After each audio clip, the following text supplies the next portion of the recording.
Bantu bangi nnyo mumbuuza mu ka e-box nti lwaki His Excellency Robert Kyagulanyi Ssentamu teyalabiseeko ku mbaga ya Kyabazinga. Munnange nno yadde nga His Excellency yabadde amawanga g'abazungu eyo, yavuddeyo n'atugamba nti yakedde okukwata obudde bw'ennyonyi okusobola okulaba nga atuuka ng'ennaku z'omwezi 17 ng'obudde bukyali asobole okuba nga yeetaba ku mikolo guno ogwa Kyabazinga. Wabula bakamutemye oluvannyuma yategeezeddwako nti ye ne ttiimu ye okuli Alex Waisa Mufumbiro, Swengere, Joel Ssennyonyi nga kw'ossa ne mukyala we Babi Kyagulanyi Ssentamu nti tebakkirizibwa oba babadde tebakkirizibwa kubanga batuuka ku mukolo ogwa Kyabazinga. Katufune eddoboozi oba okwogera kwa His Excellency Robert Kyagulanyi Ssentamu nga tulambululira ku nsonga eno, n'oluvannyuma ngenda kuba nga nkomawo tweyongereyo. Amawulire mangi nnyo genkuleetedde olunaku olwaleero, so nga n'olw'ensonga eyo tolina kugasubwa. Kasooke tufune okwogera kwa His Excellency Robert Kyagulanyi Ssentamu nga tutegeeza kiki ekituufu ekyabaddewo ng'alemesebwa okulaba ng'atuuka ku mbaga ya Kyabazinga w'e Busoga. Nkomewo tweyongereyo.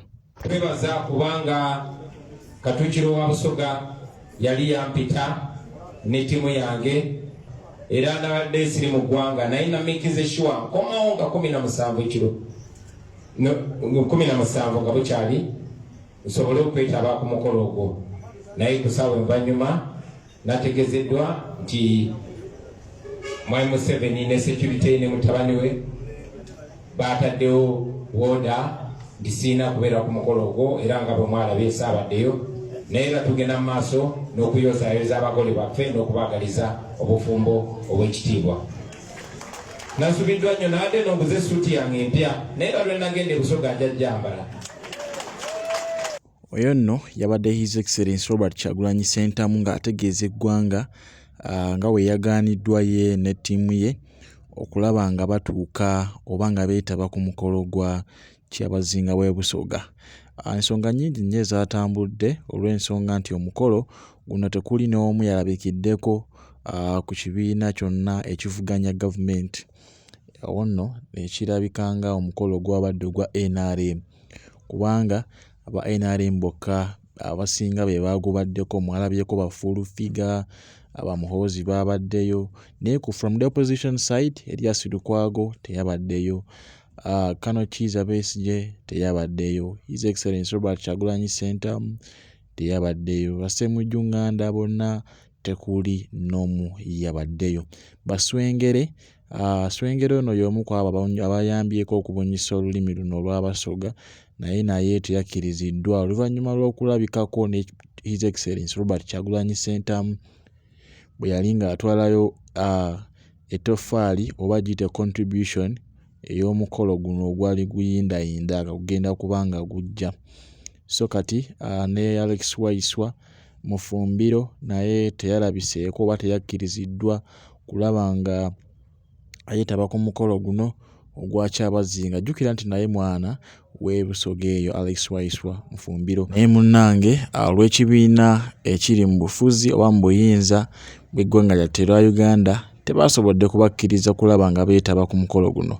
Ensonga gye baawadde ogw'omu nkuubo galaga nti baatidde okusasamaza abantu naddala okubajja ku mulamwa omukulu gwe baabaddeko nga bajja kutunuulira nnyo His Excellency Robert Kyagulanyi Ssentamu kubanga babadde nga bajja bakiraba nti buli wagenda abantu bamusanyukira ne babeera bakyamufu nnyo. Ndowooza excitement balowoozezza nti ejja kuba nga ekyankalanya omukolo guno. Naye nga byo ebiri ku mukolo guno, ebyabadde ku mukolo guno byo birabika nga byo si birungi olw'ensonga nti Kyabazinga ng'omugole eyabadde atwala Ihnebantu, ndowooza mwamulabyeko ebifaananyi, ebimu ng'akaaba, ebirala ng'ali awo otalaga nti musanyufu, so nga guno omukolo gwandibadde gwa byafaayo mu bulamu bwe nga n'olw'ensonga eyo yandibadde musanyufu oba oli awo. Nabawaddeko ko katini ku speech gye yakoze mu video yaffe esembyeyo we nabadde mbalaga nga Kyabazinga ono atulukuka amaziga wakati mu lujjudde lw'abantu. Ngenda kuba nga nkwongerayo ne speech ya Kyabazinga gye yakoze ku mukolo guno. Oba oli awo obinnyonnyoke bulungi nnyo kubanga waliwo ensonga ezimu ze mutaawadde budde ng'ate oba oli awo zirimu ekyokuyiga kingi nnyo, naddala ekyokuba nga mutegeera ki ekituufu ekigenda mu maaso yadde nga temugenda kiraba walala wonna nga kussa n'okulaba oba okufuna omuntu yenna akibaga mu butongole. Ngenda kuba nga nnyongerayo n'obubaka bwa Kyabazinga bwe yabadde eri abantu, n'oluvannyuma ngenda kuba nga nkomawo tweyongereyo.